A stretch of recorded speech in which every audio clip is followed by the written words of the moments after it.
Gracias, Jesús, por tu poder, por tu presencia, porque nos permite ser testigos integrales de todo tu evangelio, Señor. Somos testigos de tu mensaje y somos testigos de tu poder también.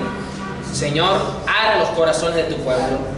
Que esta palabra, Señor, se siembre y dé fruto al 30, al 60 y al 100 por uno, Señor, en sus vidas. Inquieta a los Espíritus Santos a vivir, Señor, acordes a tu palabra. No los dejes, Señor, vivir fuera de tu palabra. Inquieta, Señor.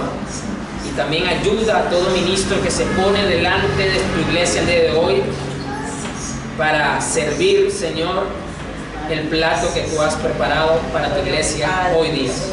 Ayúdanos, Señor. Amén.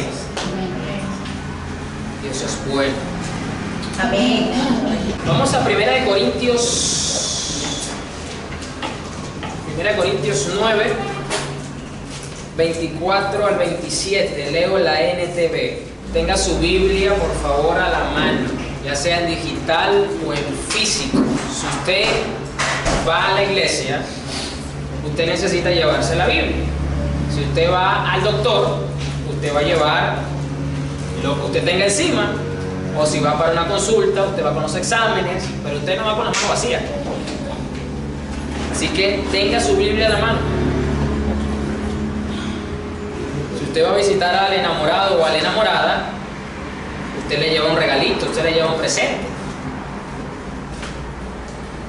Eso es al principio cuando se están conociendo, que quizá usted todavía no le lleva nada porque no conoce los gustos de la persona, pero ya cuando usted conoce los gustos de la persona, usted, ya le va a llevar esto, porque le gusta.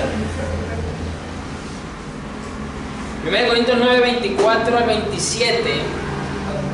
¿No se dan cuenta de que en una carrera todos corren, pero solo una persona se lleva el premio? Así que corran para ganar. Pablo le dice a los corintios, usted tiene que correr, y no simplemente por trámite, por correr. No, usted tiene que correr para ganar. Usted tiene que correr para ganar. Todos los atletas se entrenan con disciplina. Todos. ¿Y por qué se entrenan con disciplina? Porque todos quieren ganar. No existe en el ámbito profesional ningún atleta, ningún deportista que no quiera ganar. Todos quieren ganar. Lo hacen para ganar un premio que se desvanecerá. Pero nosotros lo hacemos por un premio eterno. Entonces, si esta gente quiere ganar un premio pasajero, ¿cómo nosotros no vamos a querer ganar un premio que es eterno, iglesia? No solo doy golpes al aire, sino que disciplino mi cuerpo como lo hace un atleta. Lo entreno para que haga lo que debe hacer. Nosotros no simplemente tenemos que entrenar nuestro cuerpo, tenemos que entrenar nuestra mente, tenemos que entrenar nuestro corazón, tenemos que entrenar nuestra alma y tenemos que entrenar nuestro espíritu. El atleta solo se ocupa del cuerpo, se le hace a él más fácil, porque solamente se ocupa del cuerpo. Si usted no lo sabe, en las olimpiadas que se hacen cada 4 años es donde más se usan preservativos. No tengo que dar explicaciones del por qué, creo que ya es suficiente para lo que estoy diciendo. El país anfitrión reparte cantidades gigantescas de preservativos a los atletas. Ojo, no me estoy refiriendo a los que van a los estadios a ver las competiciones, porque solo les interesa el cuerpo. No les importa la mente, mucho menos su alma, mucho menos su espíritu. Pero nosotros sí tenemos que entrenar nuestra mente, tenemos que entrenar nuestro espíritu, entrenar nuestra alma. Con mucha más razón nos interesa, porque el premio de nosotros es superior al de ellos. Amén. Gloria a Dios. Por eso a ellos les basta el cuerpo, a nosotros no nos basta el cuerpo. Lo curioso del caso es que muchas veces le hacemos más caso al cuerpo que a lo que el espíritu dictamina. Curiosamente, ¿no? Nos pasa bastante. Disciplino mi cuerpo como lo hace un atleta, lo entreno para que haga lo que debe hacer. Escuche, ¿por qué Pablo dice aquí que él entrenaba a su cuerpo, todo su ser íntegramente, para que haga lo que debe hacer? Tú tienes que entrenar tu mente. ¿Sabes por qué? Porque tu mente está habituada a las cosas del mundo. Tu alma estaba habituada a los placeres terrenales, a la vanagloria del deseo carnal. Y ahora tú tienes que entrenarla para las cosas eternas, para las virtudes celestiales, para el carácter santo, para el evangelio. Para eso tú tienes que entrenarte. Amén. No basta con meterte un suero bíblico una vez a la semana. No basta, no es suficiente con una lectura de 10 minutos al día las escrituras. Porque un atleta profesional no se entrena solamente 10 minutos al día. Pueden pasar, dependiendo de la disciplina, hasta 6 y 8 horas entrenando, porque están dedicados a eso. De lo contrario, temo que después de predicarle a otros, yo mismo quede descalificado. Pablo le dice, yo quiero que ustedes ganen la carrera, yo quiero que ustedes entiendan que se tienen que disciplinar, cuerpo, alma, mente, espíritu, y yo no me puedo quedar atrás porque yo también quiero llegar a la meta, yo también quiero ganar la carrera, yo quiero llegar con ustedes, corintios. Hemos estado mirando, vimos la primera parte, algo muy importante que era la templanza, el dominio propio.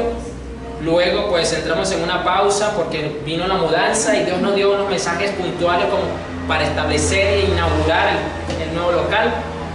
Retomamos la serie con la unidad, algo muy importante dentro de un conjunto de atletas. Y este elemento que vamos a ver hoy no es menos importante que los otros dos, es muy importante como los otros dos también. Y esta parte 3 se llama la fe para ganar la carrera. Necesitamos la fe para ganar la carrera. Hay cientos de películas de Hollywood que son basadas en hechos reales de cómo personas contra viento y marea, contra las opiniones de entrenadores, de la familia, tú no puedes, tú nunca lo vas a lograr, etcétera, etcétera, etcétera. Y vemos a lo largo de la película cómo la persona se sobrepone a todo eso simplemente creyendo en sí mismo. Estoy poniendo simplemente un ejemplo sencillo. Y uno se puede sentir motivado, uno se puede sentir inspirado a lograr, ¿no? Y te meten el mensaje humanista. Tú lo puedes lograr, tu sueño, etcétera, etcétera, etcétera. Pero nosotros como creyentes que nos estamos disciplinando para ganar esta carrera, también necesitamos fe, pero no esa fe humanista que nos vende el mundo y que a veces se ha colado de vez en cuando en la iglesia y entremezclan la fe bíblica junto con estos mensajes de coach motivacionales, etcétera, porque ahorita ya no se llaman ni siquiera pastores, ahora son coaches espirituales, así se llaman algunos ahora. Vamos a Hebreos 11. No me va a dar chance para desarrollar todo lo que quisiera decir sobre la fe. Hoy vamos a ver varias cosas puntuales que el Señor nos quiere hablar sobre lo que necesitamos para tener esta fe necesaria, porque nosotros también necesitamos llegar a esta meta y no lo vamos a lograr si no tenemos la fe. Hebreos 11, la Nueva Biblia Viva, no voy a leer ni siquiera la NTV, sino otra que también me gusta, la NBB, dice: la fe es la seguridad de recibir lo que se espera. Es la seguridad de recibir lo que se espera. Es estar convencido de lo que no se ve. Gracias a su fe, nuestros antepasados recibieron la aprobación de Dios. Por la fe sabemos que Dios formó el universo por medio de su palabra. Así que lo que ahora vemos fue hecho de lo que no podía verse. Yo quiero que usted sepa que para nosotros se nos define fácilmente en las diferentes Biblias que tenemos al castellano fe con dos palabritas, F-E. Pero realmente el concepto de la fe es mucho más amplio, mucho más profundo y mucho más completo. Por eso digo que no me alcanzaría todo el mensaje de hoy para abordar todo el tema. Pero sí quiero dejarles que la palabra hebrea que se usa para fe es emuná, y significa certeza, confianza, fidelidad, lealtad, seguridad. Todo eso significa fe.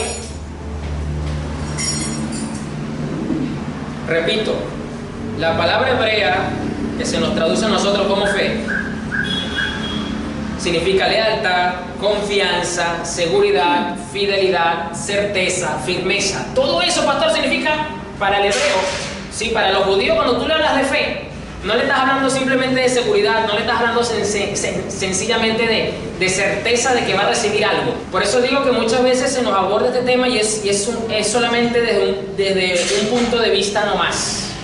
Pero es mucho más amplio lo que Dios demanda de nosotros. Y si tú te pones a ver, realmente un atleta profesional necesita firmeza, necesita lealtad a sus principios, a su disciplina, necesita confianza en sí mismo, en que lo que está haciendo le va a dar un resultado, necesita ser una persona estable porque no puede tener problemas psicológicos, no puede tener problemas familiares porque le va a afectar la disciplina. Es decir, si tú te pones a analizarlo según la analogía que toma Pablo, no es una locura entonces todo lo que implica la fe. Y aquí dice que la fe es la seguridad de recibir lo que se espera. Pero ¿qué es lo que yo voy a recibir y qué es lo que yo estoy esperando? Usted va a recibir y usted tiene que esperar lo que va a recibir conforme a la voluntad, el plan y la palabra de Dios. Porque lo que pasa con esta parte del mensaje de la fe es que siempre lo toman como que sin límites, sin condiciones, y es un cheque en blanco para que usted lo cobre con lo que usted quiera. Entonces yo estoy esperando esto, pero ¿y si eso que tú estás esperando no es la voluntad de Dios para ti todavía? ¿O no es la forma en la que Dios te lo quiere dar? Eso es lo que pasa hoy día con los mensajes de la fe. Es cierto, tú vas a tener la seguridad de recibir lo que se espera, pero ¿qué tú estás esperando? Tú tienes que esperar la manifestación de la voluntad de Dios, lo que Dios te prometió, porque se supone que tú estás orando. Todos nosotros aquí vamos al Padre, vamos al trono de la gracia y ponemos todas nuestras peticiones delante de Dios, todas. Y Él va a responder ¿de qué forma? Conforme a su voluntad, conforme al propósito de Dios en tu vida y en su tiempo y a su manera. Entonces eso lo que tú tienes que esperar. No esperar lo que tu corazón caprichoso que se disfraza de espiritualidad quiere. Ese es el detalle con el mensaje de la fe. Con el atleta ocurre exactamente lo mismo. El atleta espera un resultado, pero ese resultado está condicionado. Él no puede entrenar como quiere, a la forma y a la manera que quiere. Él está sujeto, él está condicionado a un entrenamiento que le tiene que dar un resultado. Entonces no espera cualquier cosa, él no espera a su manera. Entonces nosotros también necesitamos tener la seguridad en lo que estamos esperando. Así funciona la fe. La fe no está sujeta a tu capricho o a tu deseo. La fe está sujeta a la voluntad del Padre, en el propósito de Dios, conforme a su palabra y en su tiempo. Es estar convencido de lo que no se ve. Esto lo vamos a mirar más adelante para que entendamos mejor esto que yo lo estoy poniendo acá. Gracias a su fe, nuestros antepasados recibieron la aprobación de Dios. Y por la fe sabemos que Dios formó el universo por medio de su palabra. Así que lo que ahora vemos fue hecho de lo que no podía verse. ¿Y qué es lo que tú ves hoy día? Obviamente aquí está hablando de la creación, pero ¿qué es lo que tú ves ahora en tu casa? Si tú comparas tu casa ahorita como cuando estaba tu casa antes de Cristo, ahí hay un antes y un después. Entonces lo que ahora ves es diferente a lo que antes era. Amén. ¿Y eso cómo se logró? ¿Cómo se logró eso? ¿Cómo lo hizo Dios? Por medio de su palabra en tu casa. A través de cuando tú buscas a Dios, testificando del Dios que ahora tú tienes. Y sin tú entenderlo como Dios lo hizo, pues ahora tú ves cambios en tu casa. No lo sabemos explicar. Así como no logramos explicar cómo nuestro cuerpo creció durante tanto tiempo y no lo sentimos que creció, solamente nos dimos cuenta que creció. Ya está. Y por eso podemos creer que todo fue hecho de lo que no podía verse.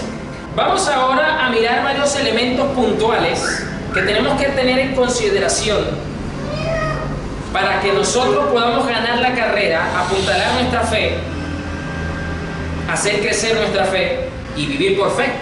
Porque el Señor dice que los justos vivirán por fe, y usted es justo. Usted no vive por lo que usted siente. Gracias a Dios que el cristiano no vive de lo que siente, porque yo un día me siento súper mal y al otro día me siento como una cucaracha sin patas. Gracias a Dios que a veces no. Gracias a Dios que es por fe y no es por lo que sentimos. Porque a veces usted no tiene ni ganas de pararse en la cama. A veces. A veces le provoca dejar todo y salir corriendo. Gracias a Dios que no dependemos de cómo nos sentimos. Más bien todo lo que sentimos debe estar sujeto y llevado bajo control a la fe que tenemos. Pero en Romanos 10:17 dice que así que la fe proviene del oír, de escuchar la palabra de Dios. Y aquí quiero tomar en consideración algo. Para los judíos, el escuchar implicaba dos cosas: prestar atención y obedecer. Para Dios, si un judío no prestaba atención y obedecía, nunca escuchó el mensaje y era un rebelde. Cuando usted encuentra, sobre todo cuando usted lee el Antiguo Testamento, y este pueblo terco que no escuchó mis palabras, por ejemplo, y cerró su oído a mis palabras, otra forma en la que Reina Valera a lo mejor usa la frase y usted la va a encontrar bastante. Lo que Dios está diciendo es: esta gente nunca me prestó atención y no puso en práctica lo que le dije. No fue obediente. No es como ahorita en nuestra sociedad, que prestar atención es sencillamente lo que muchos están haciendo ahorita, que me están mirando y me están escuchando y ya está. No. Para la cultura hebrea, usted tenía que prestar atención y poner por obra lo que usted escuchó. Ahí Dios dice: ahora sí me escuchaste. Por eso que el famoso capítulo de las bendiciones, que a todos los evangélicos les encanta, Deuteronomio 28, dice que si prestas atención a mis palabras para poner por obra, estas bendiciones te alcanzarán y te perseguirán. Si escuchas atentamente la voz de Jehová tu Dios. Y eso es exactamente lo que dice acá. Así que la fe viene, ¿por qué? Proviene del oír, de escuchar la palabra. Pastor, yo pensaba que era suficiente solamente con llenarme de palabras de YouTube, de buenos predicadores todo el santo día, y que mi fe se va a incrementar como la espuma, va a crecer como la espuma. Ojalá fuera así de fácil y de rápido, si nos hiciera más sencilla la vida. Pero eso es tomar de cierta manera el evangelio como que si fuera algo instantáneo de microondas. Usted mete caliente y ya está listo, coma. Tenemos que poner por obra, activar, practicar. ¿Y cuál es la garantía de esto? Que al hacer esto, la fe va a venir a nosotros. Usted ni se imagina. Mira, yo conozco hermanos que son una biblioteca teológica andante. Tienen mucho conocimiento de la Biblia. Bastante. Usted le puede consultar cualquier cosa y básicamente te lo dicen al caletre, con punto y coma, párrafo, lugar, todo. Pero en la práctica son un desastre. En la práctica casi que llegan al ateísmo. Hay un serio contraste entonces entre lo que saben, de lo que tanto escuchan y se les capta, se les pega, reciben, pero el fruto de eso, ¿dónde está? Es una fe estéril. Es una fe estéril. Así que la fe proviene ¿de qué? Del oír, de escuchar la palabra de Dios, de prestar atención y practicar diligentemente lo que estoy aprendiendo, lo que estoy recibiendo. Eso es fe. Así vas a crecer en la fe. Amén. Tu fe se va a fortalecer. Yo le he dicho bastante, más que todo a los que están comenzando en el evangelio, que el evangelio no es magia, no es magia. El camino de la fe no es instantáneo tampoco, mucho menos mágico.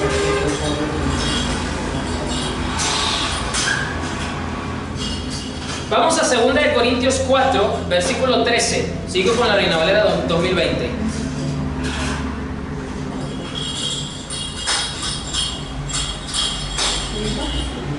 Necesitamos 2 Corintios 4, versículo 13. Pero como tenemos el mismo espíritu de fe, la fe es un espíritu, porque viene de Dios. Efesios dice que hemos recibido la fe que viene del Padre. Usted y yo no podemos producir ni un gramo de fe. Si usted tiene fe, es porque usted la recibió de Dios. Si usted ha crecido en la fe, es porque Dios ha hecho que esa fe crezca. Así que es un espíritu. Pastor, entonces ¿esto quiere decir que la incredulidad también es un espíritu? Sí, es un espíritu de engaño, de mentira. Porque yo le voy a decir una cosa: los demonios no son incrédulos, los demonios creen, porque ven a Dios, le rinden cuentas. Así que los demonios no son incrédulos. Ellos producen la incredulidad en ti y en mí, pero ellos no son incrédulos. Ellos saben, ellos tienen fe y certeza de que Dios existe, de que están limitados por su poder, de que le tienen que rendir cuenta y de que ese Dios un día lo va a echar al lago de fuego y azufre. Ellos saben eso. pero vienen en el trabajo que hacen contra el alma de los hombres, y sobre todo contra la iglesia, y producen la incredulidad. Traen confusión, engaño, mentira, dureza de corazón, etcétera, etcétera, y muchas otras cosas más, para estorbar la fe que hemos recibido. Así que si usted creía que los demonios eran ateos, no, los demonios no son ateos. El apóstol Santiago dice que los demonios creen y tiemblan delante de Dios, para que sepan, que los demonios no son ateos. Producen el ateísmo, sí, pero ellos no son ateos. Pero como tenemos el mismo espíritu de fe, conforme a lo que está escrito, creí, por lo cual también hablé. Pero ¿qué es lo que yo voy a hablar? ¿Qué es lo que yo voy a hablar? Yo voy a hablar lo que está conforme a la palabra. El que tiene realmente la fe de Dios no va a hablar cualquier sandece, lo que se le produzca a su corazón o lo que le diga el Evangelio de la prosperidad. Va a hablar lo que dice la Escritura. Porque aquí dice, porque este es un versículo que usan mucho precisamente para hablar de esto. Pero no le ven el ojo del Espíritu acá. Dice, conforme a lo que está escrito, creí, por lo cual también hablé. Si usted va a hablar con su boca fe, si usted quiere hablar fe, hable conforme a la Escritura, no conforme a lo que tu deseo dice o quiere ver. Eso es lo que usted tiene que hablar. Eso es lo que usted tiene que, como dicen algunos, decretar. No es decretar cualquier sandez o cualquier cosa. Es hablar conforme a lo que está escrito. Porque ya vimos en Hebreos que el que tiene fe espera lo que es según la voluntad de Dios, conforme a la respuesta de Dios, en el tiempo de Dios y a la forma de Dios. Eso es hablar conforme al plan de Dios, conforme a lo que usted está esperando de Dios. Ahí lo dice clarito. Conforme al mismo espíritu de fe, creí, por lo cual también hablé, conforme a lo que está escrito. No es lo que a mí se me ocurre, es lo que está escrito, lo que yo tengo que hablar. Creí, por lo cual también hablé, y nosotros también creemos, por lo cual también hablamos. ¿Qué van a hablar? ¿Qué es lo que está diciendo el apóstol Pablo? Nosotros creemos esto conforme a las Escrituras y eso es lo que nosotros hablamos. Entonces, con fe, yo estoy esperando en Dios una respuesta conforme a este planteamiento y yo espero que Dios se glorifique en esto, porque su palabra dice: clame a mí que yo te voy a responder. Amén. Eso es hablar con fe. Eso es esperar con fe y tener la seguridad de que Dios va a hacer algo. Amén. Gloria a Dios. Eso es. Creí, por lo cual también hablé. Nosotros también creemos, por lo cual también hablamos. Usted está esperando, usted tiene peticiones delante de Dios y usted debería estar orando conforme a la palabra sobre esas peticiones, esperando la manifestación de Dios y la respuesta de Dios sobre eso. Y el hecho de que usted acepte la realidad actual sobre esa circunstancia, y por eso usted está orando para que Dios la cambie, conforme a su voluntad, no es hablar en contra, ni mucho menos. Vamos ahora a Romanos 4, y aquí es un punto donde quería llegar. Yo como que debí haber comenzado por aquí, pero Dios sabe lo que hace. Romanos 4, versículo 18. Aquí voy a leer la Nueva Biblia Viva, la NBB, para los que me siguen vía digital. Romanos 4, versículo 18. Dice: por eso cuando Dios le dijo a Abraham que le iba a dar una descendencia numerosa, Abraham lo creyó y tuvo esperanza. ¿Qué fue lo que le dio esperanza a Abraham? La palabra de Dios. Pastor, pero en ese momento no existía la Biblia. No, la Biblia era el rema directo que él estaba recibiendo de Dios, porque Dios se le apareció y Dios se comunicó con él. Entonces él estaba ¿qué? Creyendo, él estaba esperanzado, él tenía la fe basada en ¿qué? En la palabra de Dios. Por eso cuando Dios le dijo a Abraham que le iba a dar una descendencia numerosa, Abraham lo creyó y tuvo esperanza. ¿Qué tengo que hacer yo para mantenerme esperanzado y para ampliar mi confianza? Tengo que recurrir a la palabra de Dios. Ahí es que yo me voy a fortalecer, me voy a afirmar, voy a ser leal conforme a la palabra. Pues yo le voy a decir una cosa, para los que no recuerdan o no manejan mucho la historia de Abraham. Abraham esperó más de 20 años para ver la promesa cumplida. Amén. ¿Cómo es posible que alguien espere tanto por algo? Cuando nosotros los seres humanos somos tan inestables. Hoy día usted quiere una cosa y ya mañana quiere otra. A mí me ha pasado. Yo he pasado por tiendas y digo: wow, me gustan esos zapatos, qué lindo. Y después a la semana o a los días vuelvo a pasar por ahí y veo los zapatos y ya no los quiero. Está bien, están bonitos, pero no los quiero. Así somos los seres humanos. ¿Cómo usted se explica entonces? Más de 20 años esperando, deseando y anhelando, y para que se mantuviese firme, esperando, porque estaba creyendo en la palabra, y esto le dio esperanza, y tuvo esperanza. Cuando tú dejas de esperar, cuando tú dejas de creer porque dejaste de esperar, perdiste la esperanza, perdiste la esperanza, aun cuando aquello parecía imposible. Y así llegó a ser padre de muchas naciones. Y dice acá, y su fe no se debilitó, ni él se preocupó de que a la edad de 100 años fuera demasiado viejo para ser padre. Sí, para los que no saben la historia, Abraham tuvo un hijo casi a los 100 años. Ya usted sabe que eso está como complicado en el hombre, por una razón obvia, no toca dar detalles.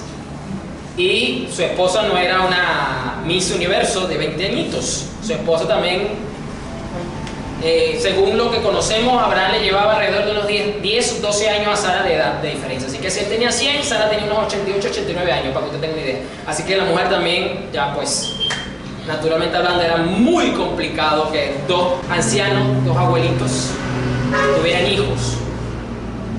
Pero es solamente la fe la que tiene la capacidad de hacernos, mejor dicho, de evitar, esto es lo que estoy buscando, que la circunstancia que estás viviendo te influencie más de lo que Dios te dijo. Cuando ya tú percibas que la influencia de la circunstancia que tú estás teniendo ya no te influencia, ya no se te monta encima más que lo hace la palabra, estás en el camino para recibir el milagro y la respuesta que quieres ver, conforme a la voluntad de Dios. Porque eso es lo primero que hace cuando nosotros nos estamos parando en una posición de fe. Tenemos esa lucha entre lo que yo estoy viendo, o lo que yo estoy sintiendo, o lo que yo estoy escuchando, versus lo que la palabra de Dios me dice, versus lo que yo sé que Dios va a hacer y se va a glorificar en esta circunstancia. Allí empieza la lucha. Pero cuando ya tú sientes que la esperanza que tienes de Dios, conforme a su palabra, cuando ya tú percibes que la fe que tienes te hace creer con mucha más firmeza, te influencia más en tu alma y en tu pensamiento, más que lo que estás viviendo, sufriendo o padeciendo, has logrado establecerte en la fe, y es cuestión de tiempo, que solo Dios sabe, para que se termine de manifestar esa respuesta, ese milagro que Dios va a hacer. Mientras sea al revés, mientras todavía te influencia más lo que ves, lo que sientes, lo que percibes, todavía no estás preparado para recibir el milagro. Dios tiene que seguir tratando. A Abraham ese proceso le costó 20 años. Yo no estoy diciendo con esto que vas a durar 20 años esperando ese milagro, pero vamos a pasar por un proceso de espera. ¿Por qué nos hace Dios esperar? Para esto. Y su fe no se debilitó, ni él se preocupó de que a la edad de 100 años fuera demasiado viejo para ser padre. Cuando sientas ya que la preocupación ya no te influencia y prácticamente desapareció la preocupación, estás en el punto exacto donde Dios quiere para que recibas el milagro. Porque dice que a Abraham no le preocupó la edad. ¿Y cómo va a ser esto Dios? Ya yo tengo 100, ya yo no tengo 20. Mi esposa tiene 80 y pico. Tampoco le dio importancia el hecho de que su esposa Sara fuera estéril. Abraham no fue incrédulo a la promesa de Dios, ni dudó jamás. Para poder vencer la incredulidad, para poder vencer la duda, la preocupación, la ansiedad, tenemos que fortalecernos con la palabra de Dios. Prestar atención y obedecer, meditar en las Escrituras. Cuando usted sienta que la preocupación, que la duda, que la incredulidad está mermando, y está llegando a un punto que casi está muerto, ha avanzado bastante. Pero cuando hablas de ese tema en particular por el que estás orando y esperando en Dios y creyéndole a Dios, todavía percibes que la duda está allí, muy presente todavía, que la preocupación todavía como que te roba el sueño un poquito, ahí todavía Dios está trabajando. Así que no te sientas mal, todo lo contrario. Al contrario, fortaleció su fe y así le dio gloria a Dios y le dio las gracias por aquella bendición, escuche, antes de que se produjera. Por lo general nosotros damos las gracias luego de recibir algo. Usted no da las gracias antes, en lo natural.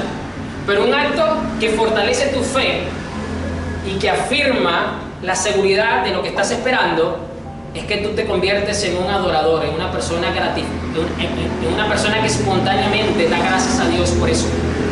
Ya la amargura, de esa forma combates la amargura, de esa forma combates la incredulidad, de esa forma combates la duda, la ansiedad. Señor, gracias. Pero eso es algo espontáneo. Quizás al principio no va a ser espontáneo porque estás en esa lucha entre lo que sientes, lo que ves, lo que escuchas, versus lo que la palabra de Dios me dice, versus lo que Dios va a hacer. Pero en la medida que te va fortaleciendo en la fe, es algo más fluido y más espontáneo. Y es de esa forma combates contra las cosas que son contrarias a la fe. Y le dio las gracias por aquella bendición antes que se produjera. Yo te pregunto, ¿cuántas veces has dado tu gracia por eso que estás creyendo y esperando de parte de Dios? Eso va a afirmar tu seguridad.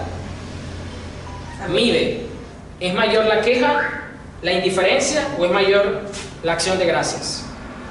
Hazte esa medición, sincérate, Espíritu Santo, muéstrame, de verdad. Estamos dando gracias, Señor, por este milagro, gracias, porque yo sé que tú te vas a glorificar acá conforme a tu voluntad, porque tu palabra así lo dice. Y tú vas a sentir cómo eso mismo te va fortaleciendo a ti, porque eso va afianzando la fe. Eso mata los parásitos que se quieren comer la fe, que es la incredulidad, la duda, la preocupación, la ansiedad. Esos son los parásitos. Estaba, escuche, completamente seguro de que Dios cumple sus promesas. Vaya. ¿Qué declaración? Y aquí me lo pone con signo de exclamación, me lo pone acá esta versión. Es una declaratoria tajante, firme. Estaba completamente seguro de que Dios cumple sus promesas.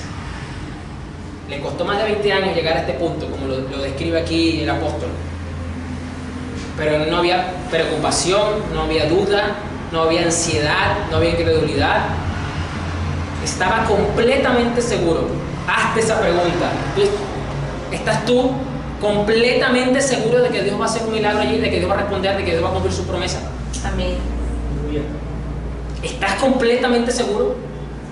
Amén. Wow, es una pregunta que como que realmente sientes que te confronta.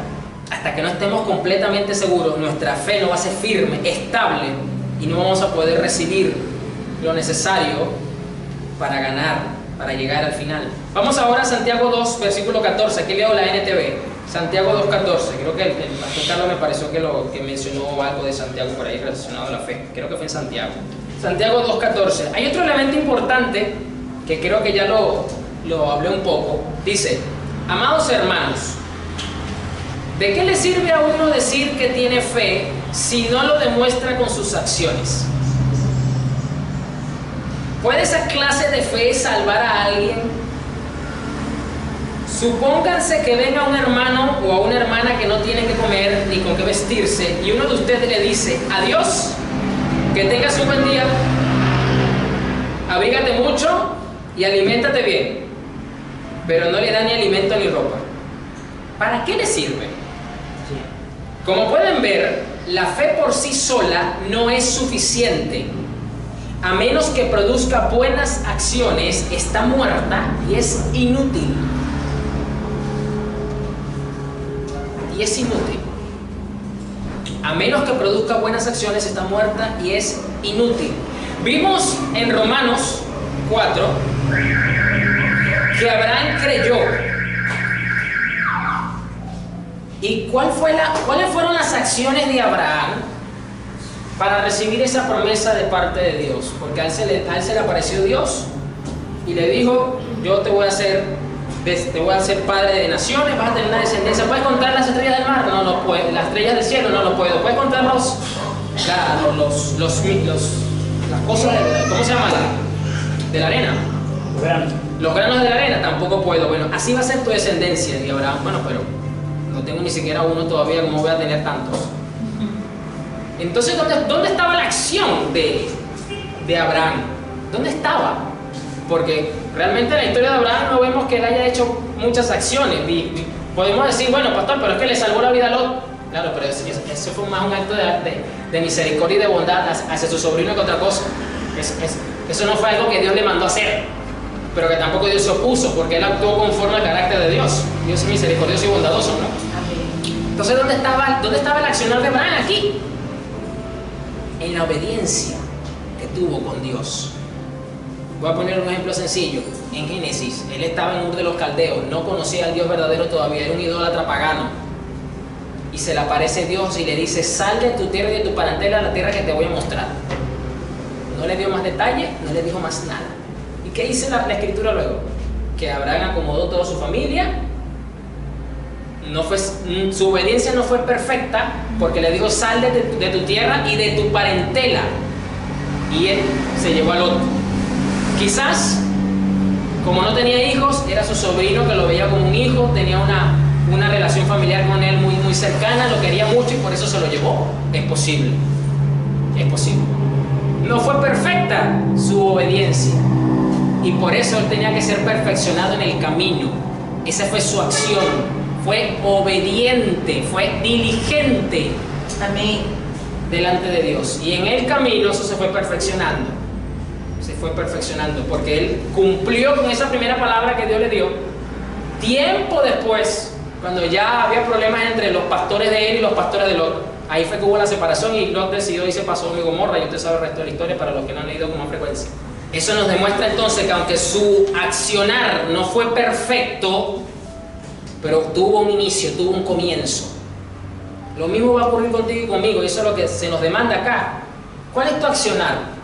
Pastor, pero es que yo estoy orando para que se convierta a mi casa y mi familia. ¿Y qué estás haciendo tú en tu casa y en tu familia para que eso ocurra? ¿Estás dando buen testimonio? ¿Estás mostrando el evangelio de qué forma y de qué manera? ¿Estás siendo sabio con los tuyos? ¿De qué forma y de qué manera lo estás haciendo? Pastor, pero es que yo estoy orando porque la palabra dice que Dios va a bendecir el fruto de mis manos, entonces yo necesito producir. Pero ¿tienes algún proyecto? ¿Tienes alguna idea? ¿Se lo pusiste al Señor delante de su trono? ¿Qué estás haciendo? Tienes que accionar conforme a la voluntad de Dios. De esa forma tú mismo te vas a filtrar con la palabra. Porque la fe sin obra es ¿qué? Muerta. Es muerta, lo dice el apóstol Santiago. Aquí vemos el aspecto práctico, porque a veces lo vemos todo como muy místico, muy espiritual. No, la fe es práctica. Abraham fue obediente, y si usted revisa toda la historia de Abraham, usted va a sorprender las veces que Dios le habló. Le van a sobrar dedos de la mano de las veces que Dios le habló, en más de 25 años. Y los cristianos hoy día quieren que Dios le esté hablando todos los días. No han ni siquiera obedecido bien lo último que le dijo y ya quieren que le vuelva a hablar a Dios. Eso es cuchillo para tu garganta, como decimos en Venezuela, porque de eso te vas a tener que dar cuenta. Y puedes hasta ofender a Dios y hacerlo molestar por tu desobediencia. Entonces ocúpate de obedecer hasta donde Dios te ha dicho ahorita, y luego vas ante el trono a ver qué nuevo te dice Dios. Bastante ya tenemos con lo que ya tenemos en 66 libros, que nos cuesta bastante a veces obedecer todo. A menos que produzca buenas acciones, está muerta y es inútil. ¿De qué le sirve a uno decir que tiene fe si no lo demuestra con sus acciones? Dios te va a bendecir, claro que sí, pero necesita una sumisión obediente, respetuosa ante Él. Hoy día a veces cuando se habla de fe la gente como que o lo recibe mal o se lo explican mal, porque a veces uno escucha y ve el accionar de la gente y hay como cierto grado de arrogancia en los cristianos muchas veces. No, porque es que yo tengo fe, pastor, yo soy un hombre de fe, soy una mujer de fe. Yo lo que hago es mirar a los toros de lejos. Yo hago como el torero, dile, adelante. Ole. Cuando veo que se clava por allá adelante, yo, hola hermano, ¿cómo está? Dios le bendiga.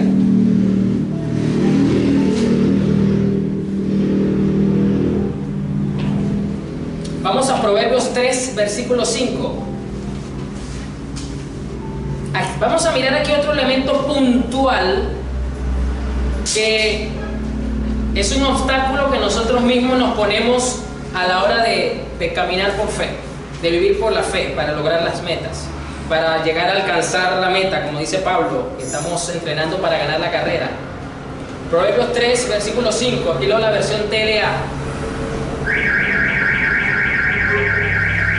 Eso es que Abraham es el padre de la fe, porque yo veo en Abraham un hombre sumiso, un hombre que aprendió a conocer a Dios, un hombre que creyó en la palabra de Dios, tuvo la esperanza, pero no conforme a su forma, ni a su manera, todo iba canalizados por la palabra de Dios. Proverbios 3, versículo 5.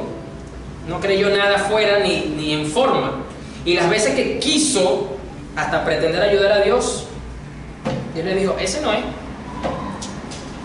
Ese no es. Y este punto es el que quiero enfatizar acá. Proverbios 3, versículo 5, la TLA dice, pon toda tu confianza en Dios y no en lo mucho que sabes. Toma en cuenta a Dios en todas tus acciones y Él te ayudará en todo. Aquí pongo el ejemplo de Abraham. ¿Por qué? Porque Dios le da la palabra a Abraham, a Sara también le da la palabra a Sara. Y por cierto, la famosa idea vino de parte de Sara. O sea, Sara creyó que su idea era buena y que por esa idea Dios le iba a dar la promesa. ¿Cuántas veces nos ha pasado así que tenemos buenas ideas? Tenemos que hasta filtrarnos a nosotros hasta en ese detalle. ¿Por qué? Porque Sara le dijo, mira Abraham, Dios dijo que no iba a dar un hijo. Tú todavía como hombre tú estás funcionando bien. Ahí va por lo menos. No te tengo que ayudar mucho. Y yo tengo aquí una siervita pues que, mira, a través de ella podemos ser padres. Tú te acuestas con mi sierva, ella sale embarazada, das a luz, y cuando ella vaya a dar a luz, yo me pongo al bebé, hago un acto profético, me lo pongo en las piernas, y listo, ya yo di a luz. Y ya Dios cumplió su palabra. Y Abraham dijo, eso es de Dios. Véngase, que ya le había echado el ojo a la siervita. Y efectivamente, usted sabe, tuvo ese primer hijo, Abraham, llamado Ismael, y de ahí vienen los árabes, los musulmanes, los islamitas, toda esa poca gente que usted ve allá con la broma, los jeques, toda esa gente son descendientes de Abraham. Así que los judíos y los árabes, toda esa gente son primos, para que usted sepa. Ese lío que usted ve ahorita ya es un lío familiar que ha trascendido en la historia. Y Dios se le aparece y le dice, Abraham, ese no es el hijo que yo te voy a dar, porque esa no es la forma y la manera. Confiaste en tu idea, bueno, ni siquiera tuya, de tu esposa, y a ti te pareció bien. Pero, ¿sabes qué? Yo te lo voy a bendecir. Te voy a bendecir a Ismael, pero ese no es. Y por eso es que usted ve que toda esa gente tiene plata. Por Dios, por Abraham, no por ellos. ¿Y qué significa el nombre Ismael? Asno salvaje. ¿Y cómo son esa gente? Salvaje. Tal cual. Pero no es. Y muchas veces nos va a tocar lidiar con las consecuencias de nuestras famosas ideas para ver la promesa de Dios cumplida, para ver la bendición de Dios cumplida. Pero no es. Y eso es exactamente un estorbo, porque aquí dice, pon toda tu confianza. ¿Y qué es la fe? Seguridad, confianza, certeza en lo que Dios dice. Cuando Dios habla, cuando Dios viene a nuestra vida, Dios nos dice hasta la forma y la manera, a veces cómo lo va a hacer. A veces no nos lo dice para que no pongamos nuestra confianza en eso, en la forma. Pero puede que a veces sí no lo revele. Y ahí nosotros tenemos que tener discernirnos para no poner nuestra confianza en nuestras habilidades. Pastor, pero entonces quiere decir con eso que yo tengo que ser una persona insegura en la vida. No, porque el atleta tiene que estar seguro de que por su disciplina él tiene una confianza y él lo va a lograr. Amén. Eso lo hace el atleta profesional del mundo. Usted tiene dones, usted tiene talento, usted tiene habilidades, Amén. Usted tiene un criterio, tiene un juicio, tiene virtudes que Dios a usted le ha dado. Pero tu confianza en eso no puede ser mayor a la confianza que tú le tienes que tener a la promesa de Dios. Amén. A la palabra de Dios, a lo que el Señor va a hacer. Esa es la diferencia. Por eso, y aquí lo está diciendo Salomón en base al conocimiento. Y usted sabe que Salomón era un hombre ¿qué? Muy sabio. Pon toda tu confianza en Dios y no en lo mucho que sabe. Y lo está diciendo Salomón con toda moral para decirlo. Toma en cuenta a Dios en todas tus acciones. Y Él te ayudará en todo. A veces nosotros somos así, tomamos en Dios solamente cuando la cosa se me complica, cuando ya yo no lo logro solucionar, cuando ya se me cerraron todas las puertas, cuando ya por mi habilidad natural no logro hacer las cosas, es que busco a Dios. Porque es que tengo puros callejones sin salida. Señor, haz un milagrito, pues ábreme el camino. Ahí es cuando los cristianos a veces buscan a Dios, porque confían más en su habilidad todavía, en sus capacidades, en sus influencias, en sus contactos. Y dejan a Dios como la reserva, como que bueno, si la cosa sale mal, rompa el vidrio. No, eso es un estorbo para nosotros. Eso fue lo que le pasó a Abraham. Lo vemos ahí. Ismael era mayor que Isaac. Sí, le llevaba unos cuantos años. Y por último, vamos a Jeremías 17, versículo 7. Regreso a la Reina Valera 2020. Jeremías 17, versículo 7. El profeta Jeremías básicamente va a citar, porque eso es lo que vamos a ver acá, está citando un salmo. Jeremías 17, versículo 7 dice: bendito el hombre que confía en el Señor, cuya confianza está puesta en el Señor. Ya somos benditos por depositar toda nuestra confianza en el Señor, por tener esa fe pura que nos hace cada día más dependientes de Dios en todo y para todo. Ya Dios nos garantiza una bendición, ya somos benditos. ¿Y cómo se traduce, cómo se manifiesta esa bendición que recibimos? Por fortalecernos en la fe para ganar esta carrera. Vamos a ser como árboles plantados junto a las aguas, es decir, vamos a ser fértiles, vamos a tener vigor espiritual, no vamos a tener muerte, sequedad, espiritualmente hablando. Eso es lo que yo quiero para tu vida, eso es lo que yo quiero para esta iglesia, que sea una iglesia que la gente diga: wow, es que tú entras allí y aunque te sientas seco, te sientas mal, en cuestiones de si te congregas, tú agarras vigor, fortaleza, fuerza espiritual. Amén.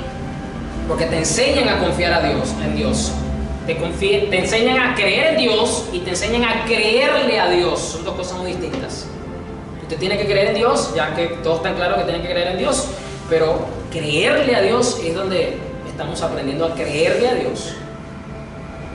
Pues junto a las corrientes echará sus raíces. ¿Y qué son las raíces del árbol? Lo que le da firmeza, lo que le da estabilidad, lo que le da la fuerza, lo que lo mantiene firme en las peores tormentas. Usted puede ver, usted a veces como esos árboles se doblan por un lado y no se quiebran, sobre todo las palmeras, y pasa la tormenta y vuelven otra vez a su puesto. Eso es gracias a las raíces profundas que tienen, esa estabilidad que te da la fe, que te da esa firmeza. No temerá cuando llegue el calor, no temerá las circunstancias, no temerá los momentos pandémicos, qué voy a hacer y cómo voy a hacer para pagar esto y cómo voy a hacer lo otro, porque eso, porque para allá, que para acá. No va a haber temor, porque tu fe no va a ser algo superficial, va a ser algo sólido, estable, amén, firme. Amén. No tienes temor del calor que viene o que está pasando, porque estamos saliendo de una etapa de calor bastante fuerte con esto de la pandemia, sino que su hoja estará ¿qué? Verde. Cuando usted ve un árbol verde, ¿usted qué dice? Ese árbol está vivo, está fresco, tiene vigor, tiene fortaleza. Y en el año de sequía no se inquietará ni dejará de dar fruto. En los tiempos difíciles usted va a dar fruto. Amén. ¿Por qué? Porque usted tiene una fe firme, estable, fuerte en el Señor, en sus promesas, en su palabra. No te vas a inquietar, no te vas a preocupar. La ansiedad no te va a consumir, el insomnio no va a llegar a tu casa, la migraña se tiene que ir por cualquier preocupación, angustia prolongada por algo. Aquí está hablando entonces el Señor de un estado pleno de quietud espiritual, de firmeza, en la que absolutamente nada de las circunstancias externas influyen en tu alma. Nada, por muy difícil, por muy complicado que sea, tú estás estable como un árbol plantado junto a corrientes de agua, porque has puesto toda tu confianza, tu fe, tu seguridad, tu certeza en el Señor, porque la fe es la seguridad de recibir lo que se espera. Amén. Y es estar convencido de lo que no se ve. Amén. Amén. Vamos a orar, pónganse sobre sus pies.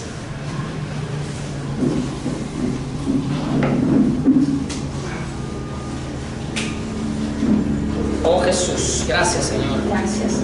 Porque tú nos estás entrenando para ganar esta carrera. Oh, sí, Señor. Esto es una carrera de fondo, de resistencia, no de velocidad, iglesia. Pero quieren que la fe funcione como una carrera de velocidad. No funciona como una carrera de velocidad. Es como un decatlón, es como un triatlón, que son competencias que duran horas sin parar. Y llega y gana el que más resista y sea constante para llegar a la carrera. Y esa es una de las disciplinas más valoradas del atletismo, porque es una disciplina que exige mucho físicamente. Es complicada esa disciplina. Pero la más vistosa por show es la de velocidad. ¡Wow! 100 metros en 8 segundos, un fenómeno, un rayo, etcétera, etcétera, etcétera, etcétera. Y al otro no le dan tanta publicidad. ¿Por qué? Porque el otro es más vistoso, es más show. Así queremos a veces los cristianos. Queremos ser los Usain Bolt de la fe. No. No somos los Usain Bolt de la fe. Somos los atletas del decatlón de la fe. Porque en el decatlón, ya le voy a explicar por qué se llama decatlón. Porque deca viene de 10.